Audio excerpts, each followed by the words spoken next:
Hi, I'm Jeff. This is Tropical Plants at 53 degrees north, and welcome to May's version of What's Blooming In. And of course, this is going to be What's Blooming in May, inside and out. Let's get started.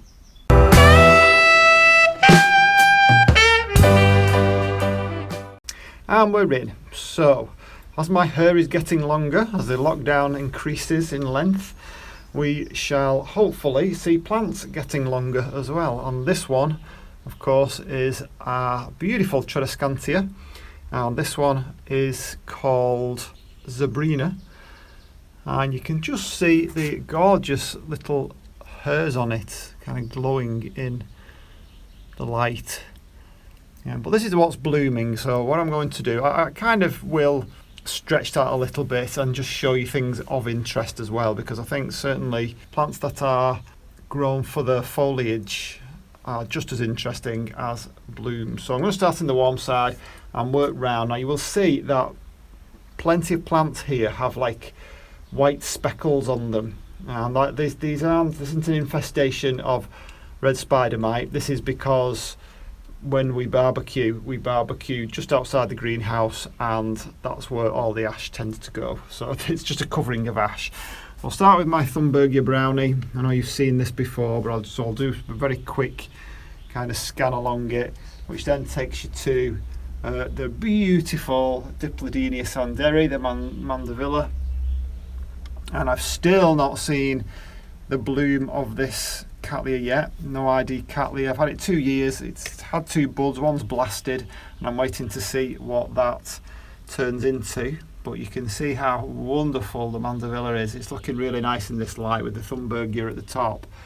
And I'm just going to bring you round, because I'll let you follow the Mandevilla up, and you can see that it blooms along the full length of the vine. It's got lots of new growths shooting off in different directions, and we have finally reached the roof. And if I can reach up there, which I'm sure I can, you can see there are some blooms up there too, and it's just now working its way along the roof. And I've got this one little tendril here which I keep wrapping round, and it keeps unwrapping itself. Doesn't know what's good for it. So yeah, that's the Mandevilla. I've got 2 cuttings of that, well actually 4 cuttings, but in 2 pots over in the cool side, and I intend doing the same thing over there. I'll see if I can get it to get going over there. Little no ID Phalaenopsis, that's on its last legs now. And the Brassia that I did a repot a couple of months back, looking very nice. The leaves, the yellow ones have died off now. There's still a couple of spotty ones. They were the ones that were damaged in the cold when I let it go down to 7. It does have a scent to it, this one.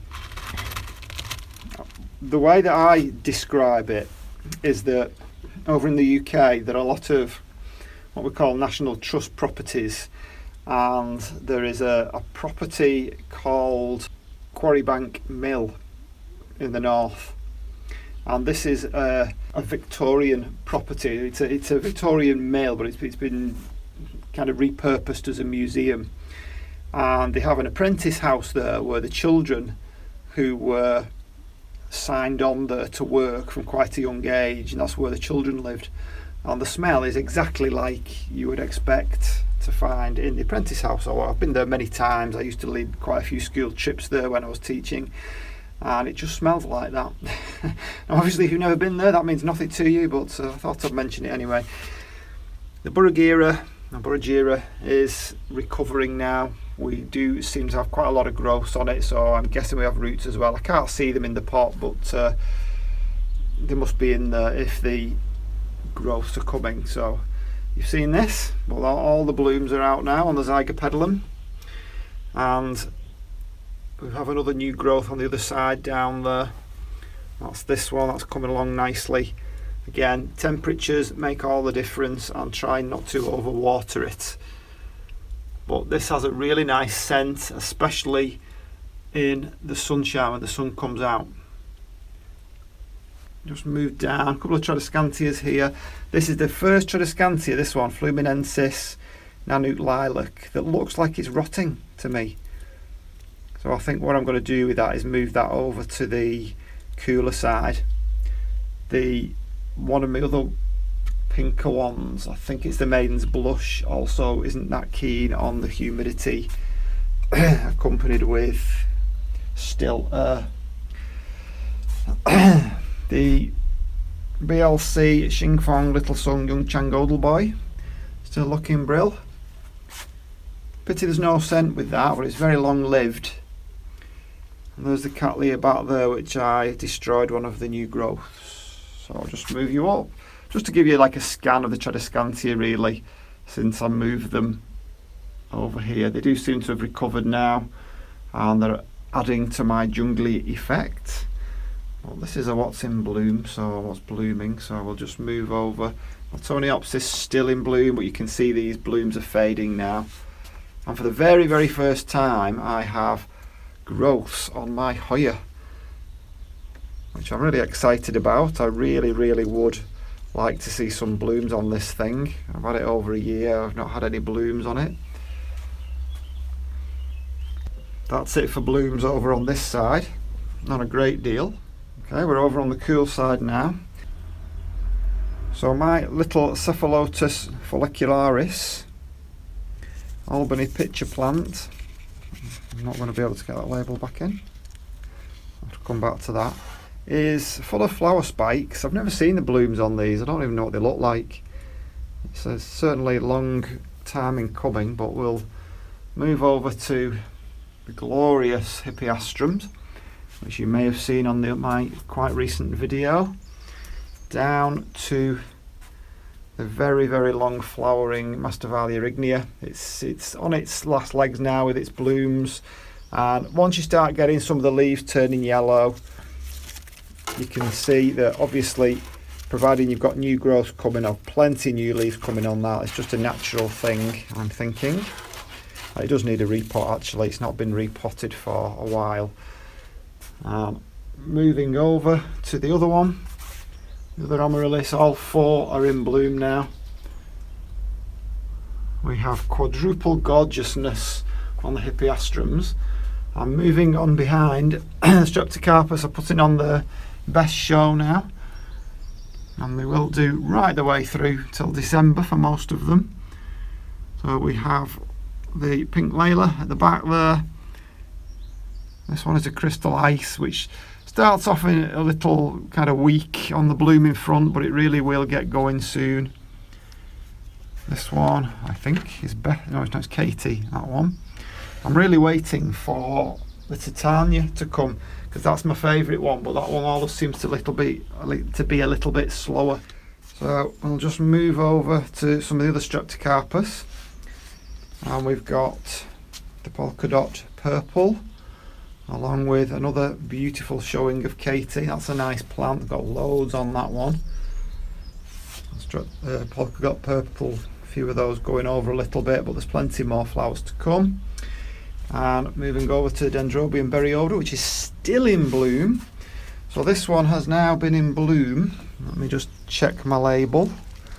Pardon my big arm. So I've had that since 12th of December. We are now, I forget, I think it's about the 13th, 14th of May. I forget. You forget what day it is when you're in lockdown. Stick that back. So that's been in bloom for over 5 months. I mean, wow. I know there's no blooms on this. This is Begonia Gryphon. But I love it. I think it's a lovely plant. The blooms did come actually, and once I saw what they were like, I soon cut them off. Nothing to write home about, but just look at the stem. I think I've shown this before. Does look like a giraffe. And we have the beautiful white and yellow, with a little hint of lilac on the end there. I think the last time you saw this, it was full of red spider mite. Not red spider mite, sorry, I think it was the cyclamen mite, and it was munching the inside of the flowers, and it kind of ruined the whole effect of the blooms.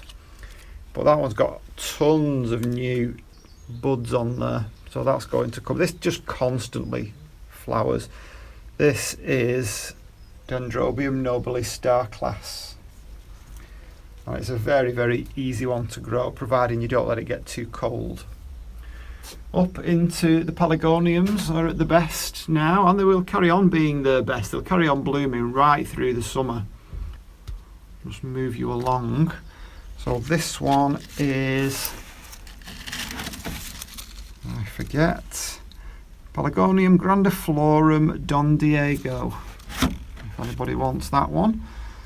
And some of these Pelargoniums really do drink quite a lot of water at certain times of the year. This one's quite a new one for me. I only watered this yesterday. It's looking already like it needs a water. So this is Pelargonium, it's an angel Pelargonium, Eskay Verglo. Some nice blooms there. I'm moving along. The parent of this one caught a virus, and I managed to take a cutting, and the cutting didn't seem to have the virus in. So, and I don't know what it was, I don't know the name of it. Pity that one. You know, you take these labels out when you're one-handed, and then you realise you can't really get them back in one-handed. I have bought some new Pelargoniums. I have another pink one up there. Now this Tradescantia, I think ventilation is the big key for Tradescantia. This particular type, this variety, which is Tricolor Minima, does seem to be susceptible to pathogens, and if they've not got the ventilation, you get these browning of the leaves. And it's important, or I've discovered it's important, to get rid of them as soon as you see them, and it does seem to slow it down, the spread. Now whether it will eventually take over, I will keep giving it the occasional spray of a systemic. So moving down, another Pelargonium, but that's the same one, that's the Don Diego one, and we have some more of the Streptocarpus. This is a nice one. I think this one is Bethan. Finally got to, I want to call everything Bethan, but this is the Bethan. That's looking really nice now. And my pièce de résistance in Pelargonium Idge, I think at the moment, is this one. I absolutely adore this one. This one is a superb Pelargonium. So this is a Regal Pelargonium, and it's called Arnside Fringe. I'll let you read it. Fringed Aztec. Arnside Fringed Aztec. And it will do this right the way through the summer. And what it will do, it will, you know, all these blooms will drop one petal at a time, it seems, which can make them a little bit high maintenance because they're quite messy. But it will rebloom again. It'll have plenty of blooms throughout the summer. Gorgeous, gorgeous plant. I don't think I've seen one as nice as this. I know there are lots and lots of Pelargoniums out there. So just a quick sweep. You can see I've got my ferns growing nicely. I'm having second thoughts about these pitcher plants because I just don't seem to be able to get them to thrive. They're growing, they're okay, but each pitcher, new pitcher, is slightly distorted. See that one, it's only got a tiny little lid on it, which it shouldn't have. Lid should be like that. I've got new growths on them, but again, they just don't seem to be swelling up. And I know I've seen different people on Brad's channel, he talks about the humidity, but they get high humidity. There's another one over here, the Gaya, but each pitcher I'm getting is slightly smaller than the last. And these growths have been like this for a while. They're kind of stalled. I think we've got one under there coming, but again, it's not right, is it? It's not really inflating properly. Now, whether my humidity just isn't high enough or whether I'm just in the wrong place. If anybody has any tips for me on that, I'd be really interested to hear. So that's what's blooming in the greenhouse at the moment. There's quite a lot to come yet. I can see why Egg grows these things, this Phragmipedium. They're very easy. Not much trouble. Don't tell him. I'm sure. Again, it's one of these things, isn't it? You know, if it's in the right place and you're doing the right thing with it, then it's easy for you. So this is the Phragmopediumene's worthy eye that Ed gave me very kindly, and it's going to do something. I'm sure that bud is a result of Ed's care of it, not mine, but it does have a new growth on it as well. But this is what's blooming, so I'm not going to carry on. Oh, and just before we go, I'm still waiting for this. This is the Epidendrum Comet Valley, so hopefully this will come soon and not blast. Just like we have another disaster here. So this is Dendrobium Stardust Firebird, and it had absolutely tons of buds on it, and every last one has blasted. Every last one. And I don't know why. I mean, it's obviously showing signs of distress there with this concertina thing, but I mean, it's damp and I don't water it till it dries off.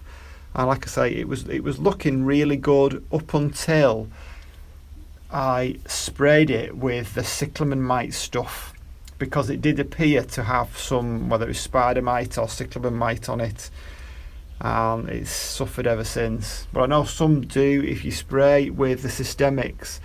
Like outside I have Brugmansia, and apparently they're well known. If you spray them with a systemic spray, all the leaves curl up, and it's true, that's what happened with mine. So we will head outside and we'll have a look at what's looking particularly good at this time of year in the UK, in the north of England, as in hardy plants.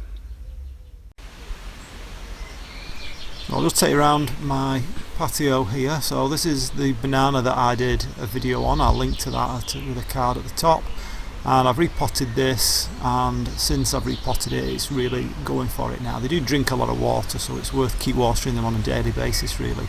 I've also repotted my olive tree, which hadn't been repotted since I first got it, so that's about 5 years. Through some of the carnivorous plants, and past one of my Venus flytraps, and one of my Sarracenias is going to bloom, which I really like the Sarracenia blooms, but these all need repotting, and you can see all the little flowers from the sycamore trees have fallen and just covering everything at the moment. This maple tree is giving me some nice red coloured keys, or seeds, we call them keys. Over on my wildflower border, now this is right under the trees, so not much grows here, so I just sprinkle any free wildflower seeds that come in attached to magazines and so on. I just sprinkle them over there, and we tend to have like successional planting here. We have these red campion, and at the moment it's all about the red campion all the way along, and the lovely flowers, like I say, the wild flowers, the native flowers, and they're right the way along, and they do kind of self-seed around the garden as well, which I don't mind. They're easy to pull out if you don't want them, and at various times throughout the summer months I will get various different wildflowers popping up along here, so it is nice, a little kind of a distraction from all the semi-formal planting. You can't have formal planting when you're under sycamore trees like this. It's more of a woodland area. So we'll just kind of move along here past the maple and some of the cornflower that you can see, and we'll move into the Aquilegia area. Now Aquilegia, otherwise known as granny's bonnet, because they can look like a granny's bonnet, and they're all the same. They're all Aquilegia, but you can see they self-seed prolifically, and they also cross-pollinate prolifically, and you get all these different colours and shades and hues and forms, but they're all Aquilegia. So they are really, really nice at this time of year in May. And we'll move along, and there is hardy geranium. They're only very small, these flowers. They always remind me of potato flowers, but as you can see, the bees there, the bees absolutely love them, and they're very, very easy to spread and divide as well. A really gaudy looking azalea there, but I still quite like it. I'm one of these, there are no colour clashes in a garden. I know there are, but I'm just not into trying to match all my colours. A little Welsh poppy, that orange Welsh poppy. I'm just zooming in on one of the bees that are going for the hardy geranium. So yeah, these also self-seed all around the garden. I wouldn't plant them if I were you, if you don't want them to. So this is another little dwarf azalea. This is the first time it's flowered. I've had it a couple of years, but we went through a really dry spell, and that followed by a very wet year, and it did both in conjunction just didn't work very well. It's next to the false Solomon seal, so it all really smells nice over at this section, which takes you over to my one and only iris, my blue iris here, which in good conditions they do spread, but this one, I've had this one about 10 years. It flowers every year for me, but even though the foliage seems to spread, I never get more than one flower spike on it for some reason. I do believe they really need to bake. So I'll just take you over to my sorbus tree. This one is Pink Pagoda. It's not called Pink Pagoda because of the flowers, as you can see, which are white. It has a really strange musty smell to them. I wouldn't say it's pleasant, but I wouldn't say you would, pick them and stick it in your living room. But I like the form of the leaves, the shape of the leaves. I love this tree, and the pink actually relates to the berries. This is a pink berried variety, and this didn't flower for me last year at all because the year before was so dry. But it's definitely going to give me some lovely berries this year. Mahonia, again, people don't tend to grow these much because you tend to see them in landscapes in the middle of traffic islands and whatnot, but when you get close up to them, these are the new leaves on them, and they're a lovely shade of red, and I really like them. And of course they're one of the few things that blooms in the winter, so it's definitely worth having. So I'll just swizz you around again to take one last look at the choisia. I know I've done a couple of videos on the choisia, and it's still looking absolutely fantastic and still smelling absolutely fantastic. That's the Choisia Aztec Pearl. Definitely a shrub that gives you plenty of bang for your buck.